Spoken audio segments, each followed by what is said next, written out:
CBS Radio Mystery Theater presents...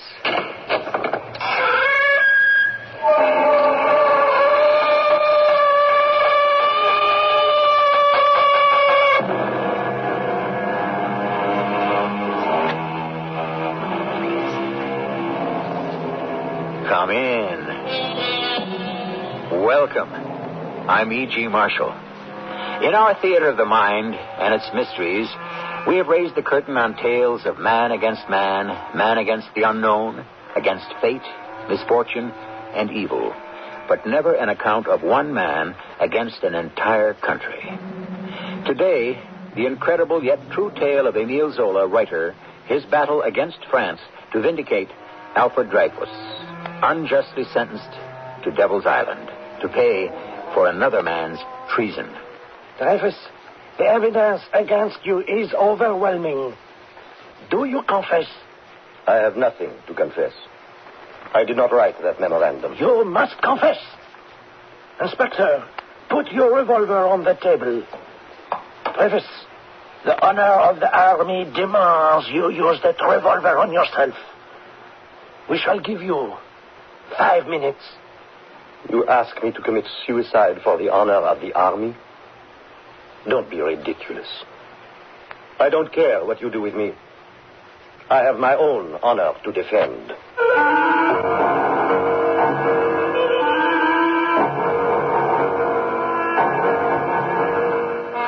Our mystery drama, J'accuse, I Accuse, was especially written for the Mystery Theater by James Agate, Jr. and stars Roberta Maxwell and Bernard Grant. I shall return shortly with Act 1.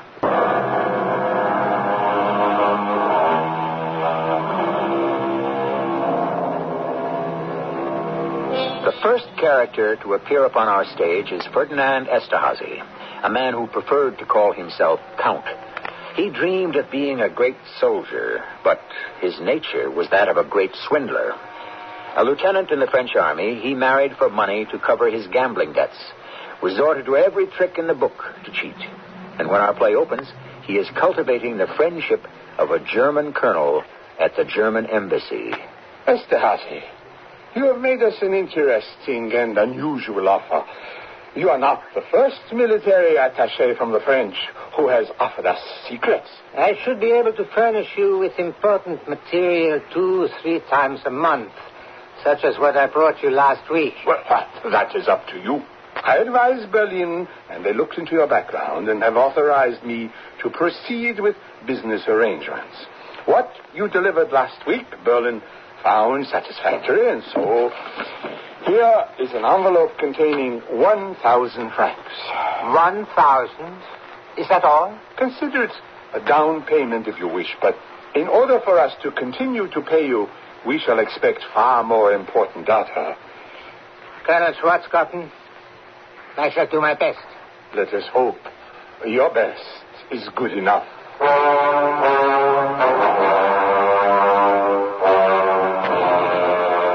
Question.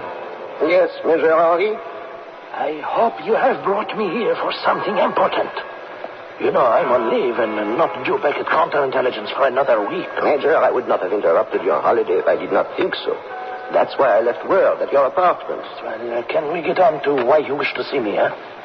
If anyone would have told me 40 years ago, Bastien, you will be a janitor for the French counterintelligence, I do not know what I would have said. Bastien, please, what do you have to tell me? Not tell you, but give you.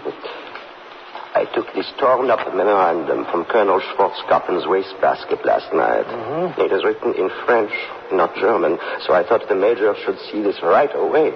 So you're sure all the pieces are here? Of course, I'm sure. Everything he tore up and threw away, I have. You don't think Colonel Schwarzkoppen or anyone else at the German embassy suspect you are working for our counterintelligence? I do not know what he suspects. I am French. He knows that. And so are reporters, the cleaning women, the gardeners. After all, the German embassy is in Paris. One has to employ French people. However, yes.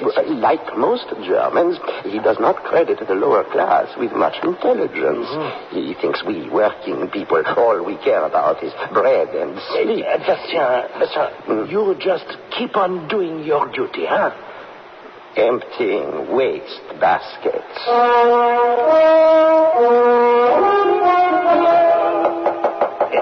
Monsieur le Minister, it's Major Henri. Yes, I know it is. I'll see you Monday. It will only take a moment. Henri, are you telling me 5 days a week are not enough to conduct the business of France? What is this cataclysmic information I must have on a Sunday? Yes, well, if you will be so good as to look at this. All right. What is this you're giving me? Scraps of paper glued together. Would you read it, please? Very well. I respectfully submit this information in answer to your questions and hope it will prove satisfactory. Who wrote this? Take a look at those items listed below. Hydraulic recoil of the 120mm cannon. Mon Dieu. Who wrote this? We don't know. I understand now. Your department took it from somebody's waste paper basket, n'est-ce pas? What is this? Modifications of artillery formation. Our informant took it from the waste basket of Colonel Schwarzkopf in the German embassy. Did you see this? Attached is the March 14th revised firing manual for field artillery. Someone has sent our manual to the Germans. Who is the traitor? We don't know yet. Not yet. When was this note discovered? 3 days ago. And what is the matter with your intelligence department? We are working on it. I have been trying to reach you since Saturday. Major, I am not interested in your problems, only your solutions. What is this list you brought? Because this memorandum refers to artillery, it occurred to me the culprit might be an artillery officer taking a staff course. Now, here are the men with their history. Abbeville, Brossard, Cardin. All these men come from the oldest French families. I don't believe possible they could do this. Here, Monsieur le Minister. Esterhazy, Count Ferdinand. No, his background is not French. It's Hungarian. Esterhazy, nonsense. I knew his father, the general. What about the name above his? Dreyfus. Dreyfus, Alfred, Captain 14th Regiment Artillery. Artillery. Yes. Artillery, don't you know what that means? That note, taken from the German embassy, must have been written by a gunner. Yes, an artillery officer. Don't just stand there. Get hold of him. I'll have a message sent around for Dreyfus to report to me tomorrow morning. Tomorrow morning, do it today. But tomorrow morning, this Dreyfus may have left the country. Captain Dreyfus, why do you think you were called here to my office? I have no idea, Major. I suppose it's some kind of inspection. Inspection on Sunday, huh? And you were asked not to wear your uniform today. You find nothing strange about that? I did, a little, Major, but orders are orders. Do you know these gentlemen in my office? Colonel Picquart, Intelligence, Inspector Cochefort, Security? I believe so. Gentlemen? Dreyfus, I have a memorandum to write, but I have injured my hand. Would you write it for me, huh? Yes, Major. Good. I'll dictate it to you. Now, sit down here at the table. Now, take the pen. Then go on. Yes, Major. Okay, now. Excuse me. Is there something wrong? I notice all of you are standing very close to me. We will begin. Now, I respectfully submit the following information in answer to your question. Have you written that? Yes, Major. Good. And I hope it will prove satisfactory. Satisfactory, yes. Now, give me that. Look at that. It's the same. The writing is identical. Picquart, compare it for yourselves, huh? Let me see the German memorandum. Oh, compare. It's obvious. Look at the O's and the T's. They are identical. Well, I'm not so sure. I think we should have this examined by a handwriting expert, Bertillon or someone at the Banque de France. Inspector Cochefort, would you take Dreyfus outside for a moment, please? Thank you. handwriting experts are not necessary. The Minister of War has ordered me, not asked me, mind you, but ordered me to have Dreyfus arrested, tried, and stripped of his uniform immediately. But if he's not guilty, surely Of course he's guilty. We know about his kind. You know what I mean? I would like photographic copies made of the Schwarzkopf memorandum and what Dreyfus has just written, Major. Here, take them. I'll be on my way and have the originals back to you tomorrow. Yes, and on your way out, would you call in the inspector and Dreyfus? Captain Dreyfus, would you come back in? Yes, Inspector. Bring the prisoner closer, please. I am a prisoner? Dreyfus, in the name of the law, I arrest you. You are accused of the crime of high treason. Search him, Inspector. I want his pockets turned inside out.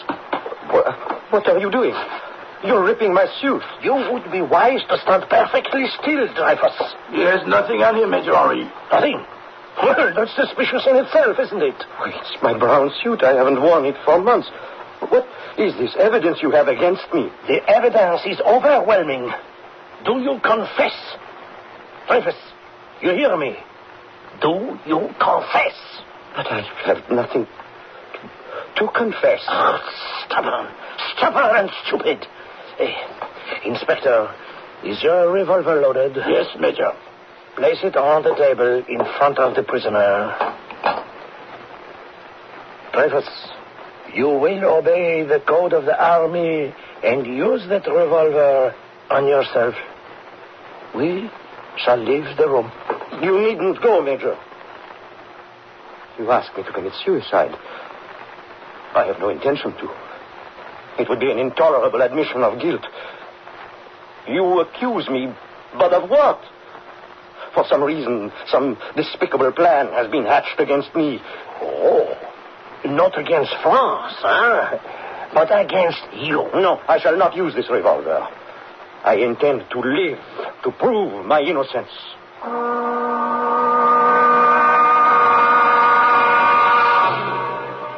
We have played out the first act of J'accuse. Its principal actors, Alfred Dreyfus, the accused, Count Esterhazy, the guilty, and the beginnings of a blemish which will spread into a stain of injustice, watched by the entire world, until one day, one man steps forward to reverse the dishonorable course of a nation. I shall return shortly with Act Two.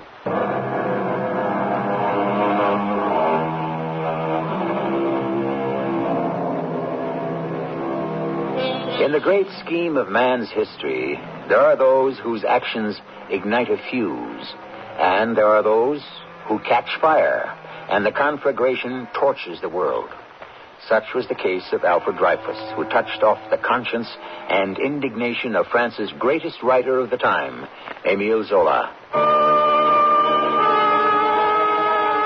I had already written several novels about the social injustices of France, of debased aristocracy, alcoholism, prostitution, conditions in the mines, etc. Wherever the coals needed raking, I raked them until they were hot. I had written 20 novels, and then I smelled the injustice of the Dreyfus case. It was rank. I stood in the courtyard at the Place Fontenoy on a cold January morning with hundreds of journalists and thousands of troops.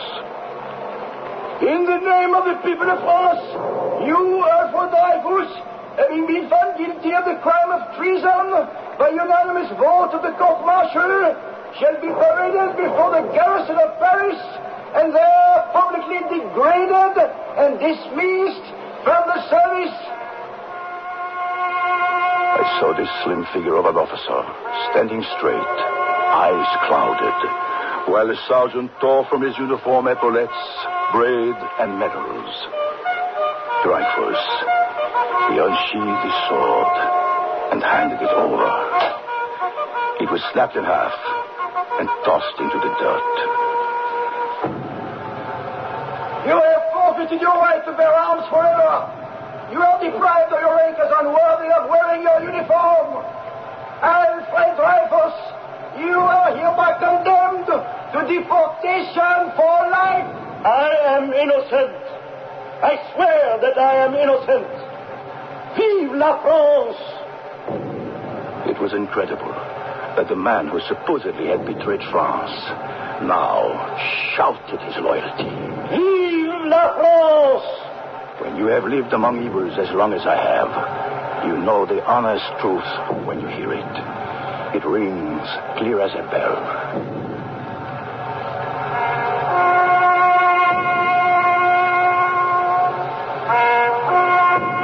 As he was led away, I knew that I, Emile Zola, must find out the truth. Was Dreyfus innocent of treason or a scapegoat? And why?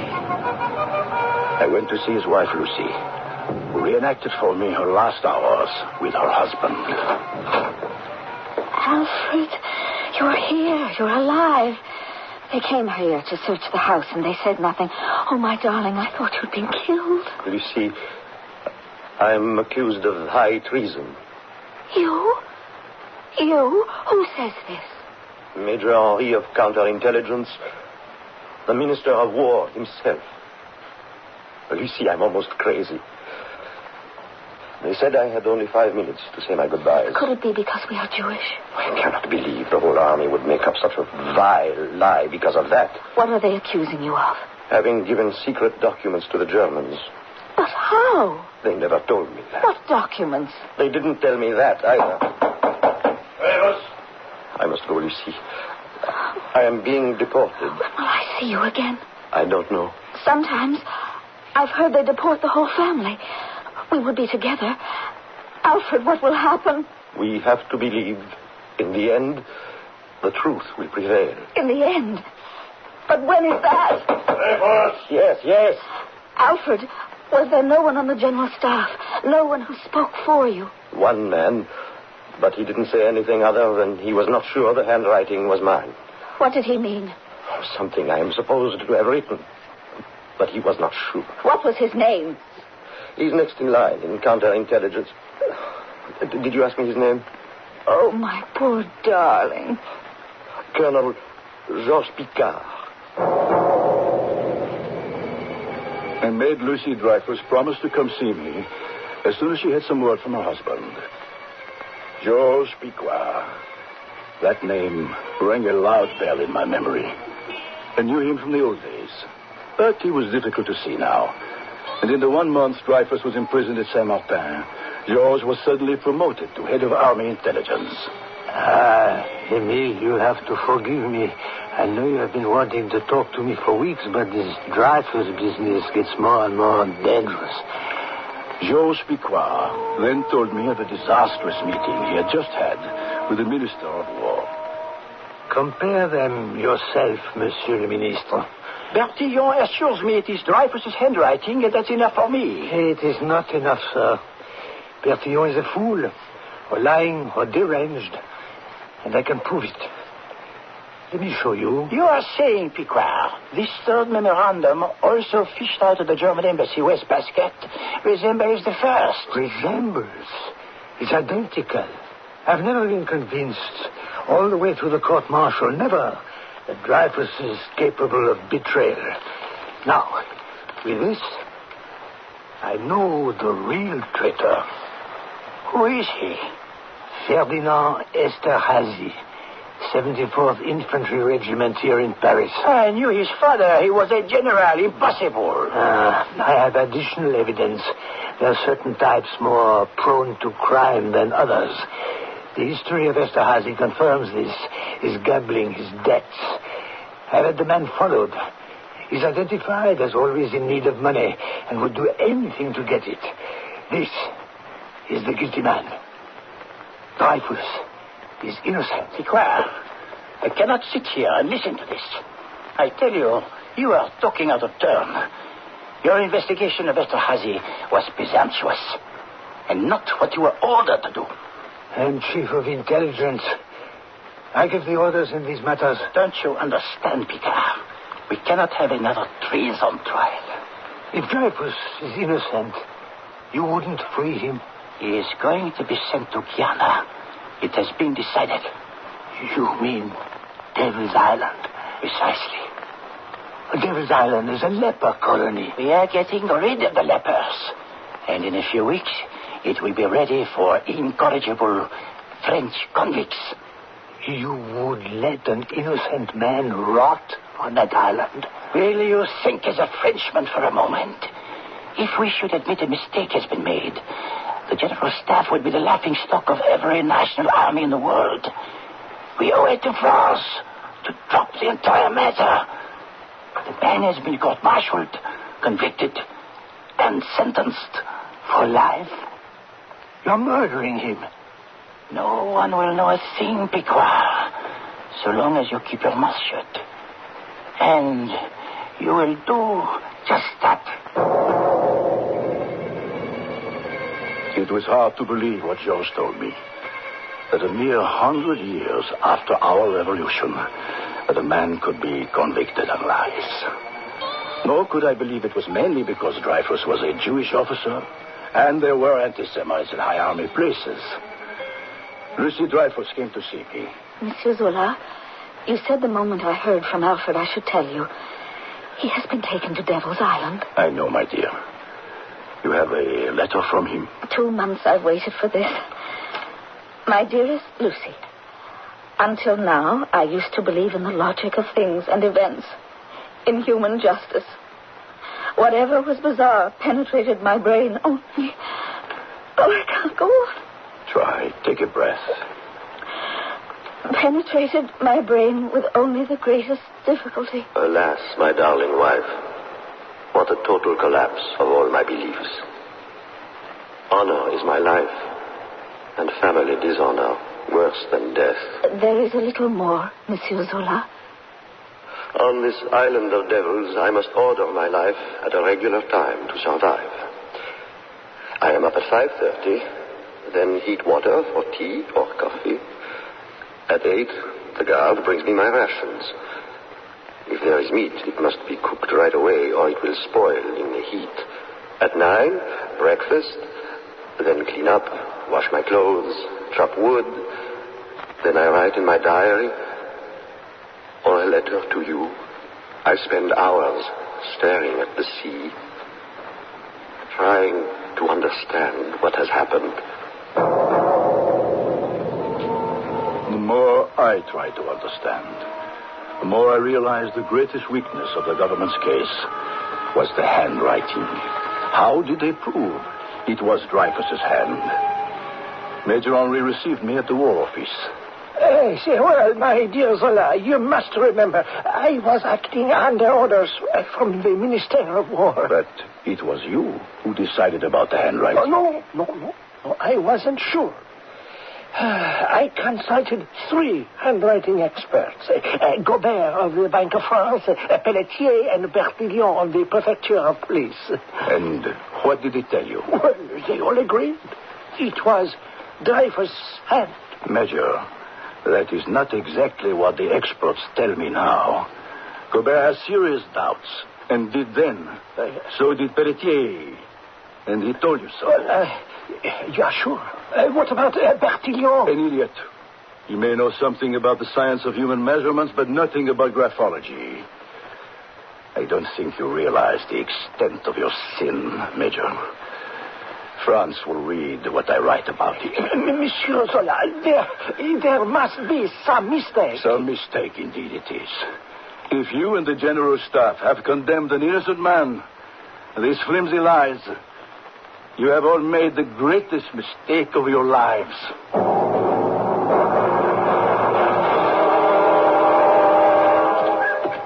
Georges Piquois invited me to go riding. I brought him up to date on the false evidence. I know that, Emile, but my hands are tied. I've been ordered out of France on an inspection trip to Algiers and Tunisia. Certainly. Just like that. I'm in the way. I'm asking too many questions about Dreyfus. They're afraid you'll talk. No, I will. I have evidence in my files which could... George, hold on. That brass ahead of you.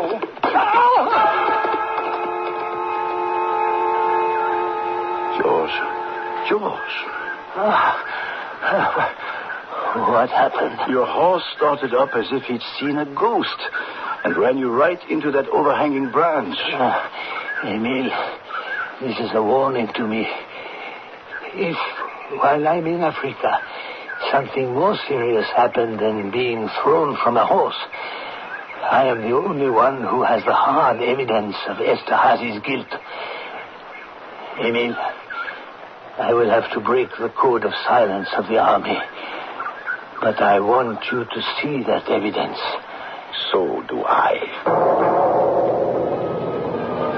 The mills of the gods do grind slowly, but eventually separate good from evil. Picquart went to Africa, returned, caused the court to convene, and accused Esterhazy. I went to see Dreyfus's wife, Lucy. Monsieur Zola, I've been trying to find out what's happening at the trial, but the newspapers say nothing. They know nothing. The French public is being kept deliberately ignorant. How can they do that? Under the handy smokescreen called national security. Major Henry said he has a new secret proof, but it would endanger France to mention it in open court. Is there anything hopeful I can write to Alfred? It's better you don't write. Esterhazy was acquitted. Oh, Lord in heaven, will there ever be justice? There will be, even if you have to bring down the entire French government to right this wrong.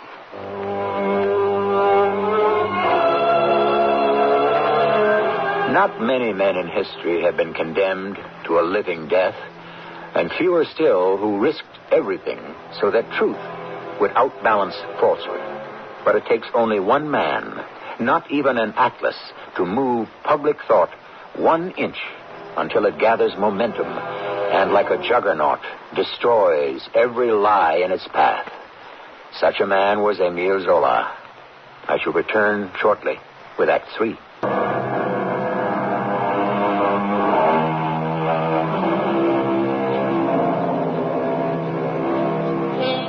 The curtain that goes up on our third act rises like a sun, lighting up a world of fear. There are certain moments in history illuminated by one man. This is such a moment, and Émile Zola is such a man. You're about to hear his ringing accusation against corruption in the highest places, which appeared the following morning in newspapers all over the world. Zola speaks. A letter to the President of the Republic. Monsieur President, permit me to tell you that your record is threatened with a most shameful blot. The abominable Dreyfus affair. A court-martial has recently dared to acquit one Esterhazy. This is a supreme slap at all truth, all justice. But since they have dared, I, Zola, too, shall dare. I shall tell the truth, because if I did not, my nights would be haunted by the specter of an innocent being submitting to the most frightful torture for a crime he did not commit. Shall I go on reading, Mr. President? Continue. The Minister of War... Why, it's me he's attacking. Read the rest of it. The Minister of War, the Chief of the General Staff, the Bureau of Counterintelligence never doubted that the famous trash basket memorandum and others were written by Esterhazy. But to condemn Esterhazy involved a second look at the Dreyfus verdict, and that the General Staff wished to avoid at all cost. Monsieur President, this is too ridiculous for me even to go on to read. Go on, please, Mr. Minister, read. For over a year, the Minister of War and the General Staff have known that Dreyfus is innocent, but they kept this knowledge to themselves. And those men sleep, and they have wives and children they love. I want Zola here. Arrange it.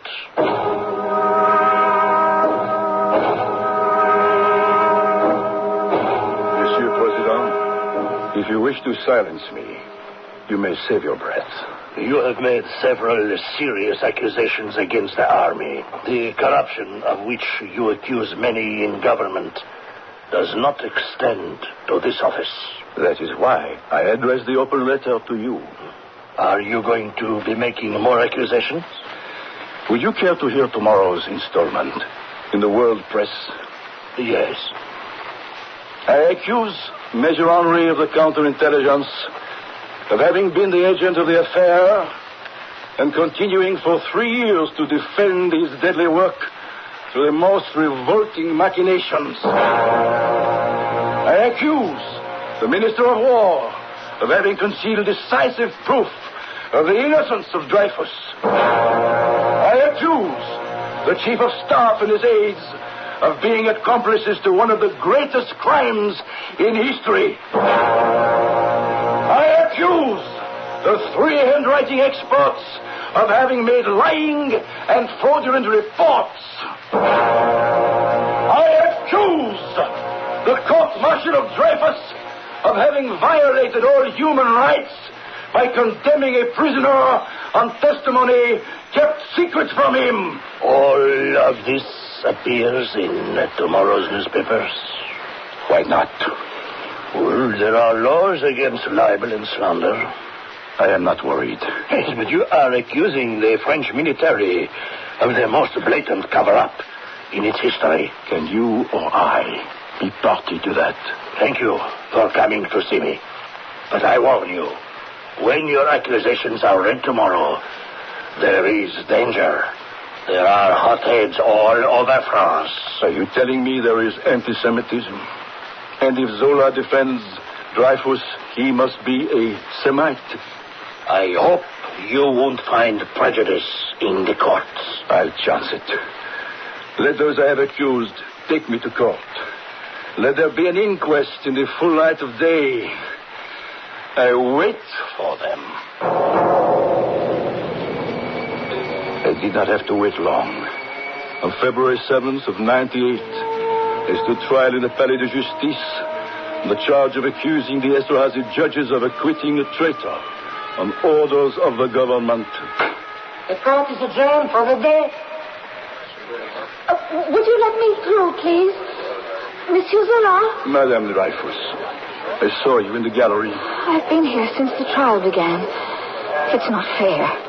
Every time you rise to defend yourself, the court is adjourned. The court does not wish to hear me. They wish to try Zola for defamation of character, while I am putting the government on trial for treason. Come along. Let's see if we get past that howl mob and out of here safely. Every day I seem to have made 100 more enemies than the day before. It took 16 days. I had lost the case before I started. The court suppressed evidence. Even the name Dreyfus could not be mentioned. I accused Major Henry of fabricating forgeries supposedly from Dreyfus to the Germans, yet neither Henry nor the Minister of War were called to the stand. On the last day of the trial, Madame Dreyfus and I sat together, waiting for it to begin, and someone handed her a newspaper. Here's another paper, Monsieur Zola. Every day I'm handed one from another part of the world. This one's from America. The New York Herald. See, someone's drawn a red line around a paragraph. Can you see who wrote it? Mark Twain. Read it. Such cowards, hypocrites, and flatterers as the members of the military the world could produce by the millions every year. He's right. But it takes 5 centuries to produce a Joan of Arc or a Zola. The court will rise.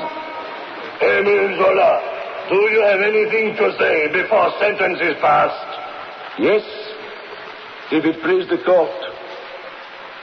I'm aware I am here to defend myself against the accusation of having slandered the courts and the military. But as it turned out, I was never permitted to challenge lies with the truth.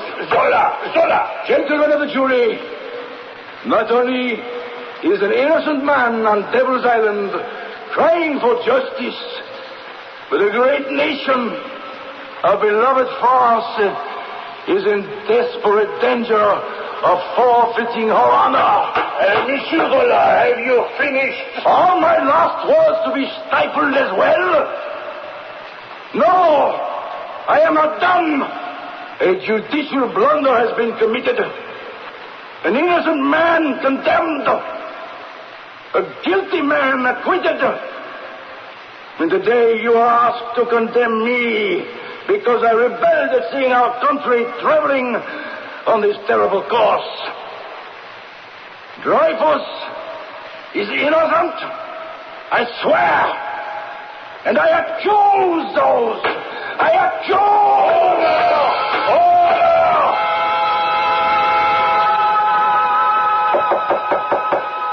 Come in. Not very much from the German embassy these days. They are being very careful. Yes, what is that blue envelope, huh? A letter from the Italian military to Colonel Schwarzkappin. Yes, written in blue ink on the blue paper. Thank you, Bastian. Every little bit helps. Who knows? Even this might prove quite valuable. Will Emile Zola please rise? Emile Zola, have you completed your address to the jury? Yes, I have. Is there any reason why we should not proceed with the verdict? Monsieur Zola? Is the court addressing me? You are the one on trial, are you not? No, Your Honor.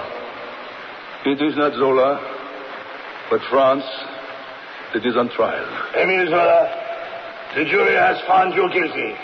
You are hereby sentenced to 1 year's imprisonment and a fine of 3,000 francs.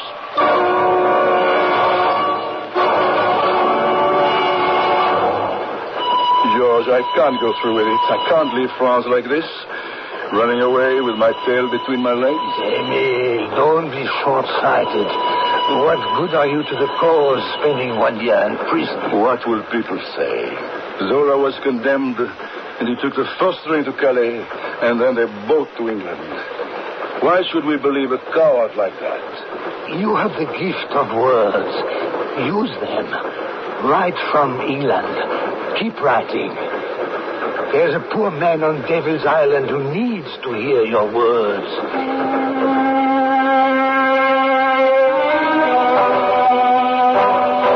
Speak loud. Yes, Monsieur le Président. You and this Zola are relentless. The mail, the telegrams from all over about Dreyfus, and now this latest accusation of yours. What is this new evidence you have?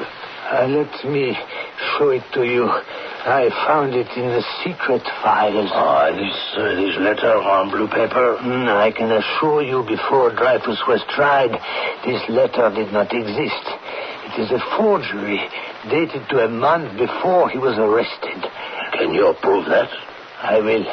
Let the forger prove it himself. Hey, excuse me. Major Henry, the President will see you now. Major Henry, what can you tell me about this blue letter? Oh, yes.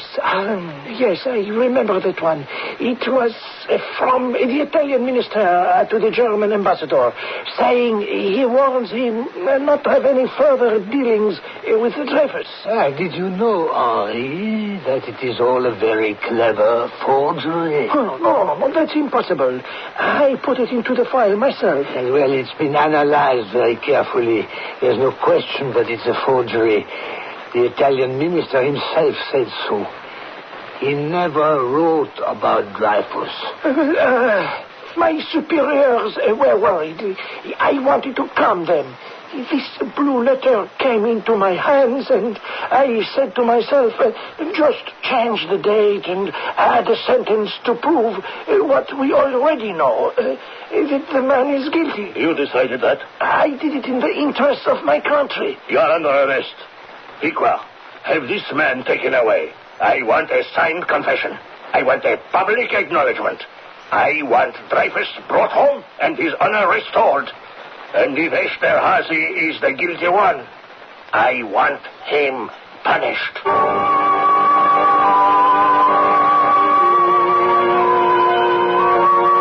My dear George, to see you suddenly come up the road in my peaceful, quiet England is a great surprise. But what's the occasion? Is it my birthday? Have you been enjoying your isolation, Emile? Absolutely. Absolutely. I sit out here every day in the garden. I have visitors, Mark Twain, Sarah Bernhardt, and when I'm not talking, I'm writing. I brought you a few newspapers. Here's the Paris Matin. You didn't cross that awful English channel to bring me newspapers. Yesterday's. Read it. Major Henri confesses forgery in Dreyfus case. George, you had a hand in this. So did you, Emile. So, there will be another trial. No, not for Henri. He tried his own case, judged himself guilty, and shot himself. Now, read this one, the Petit Journal. Zola's fight for truth triumphs. Emile, they want you back in France. The president wants you to be the first to welcome Dreyfus.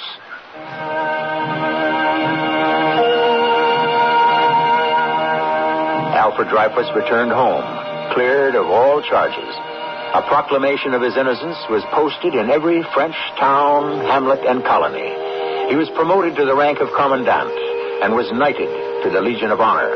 Émile Zola did not live to see that day, but it belongs forever to him. I shall return shortly.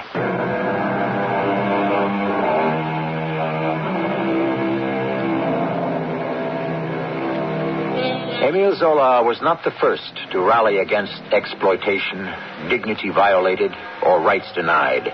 Not the first to call attention that to diminish one human diminishes us all. 300 years before Zola, the poet and preacher John Donne warned, "Any man's death diminishes me because I am involved in mankind. Therefore, never send to know for whom the bell tolls. It tolls for thee."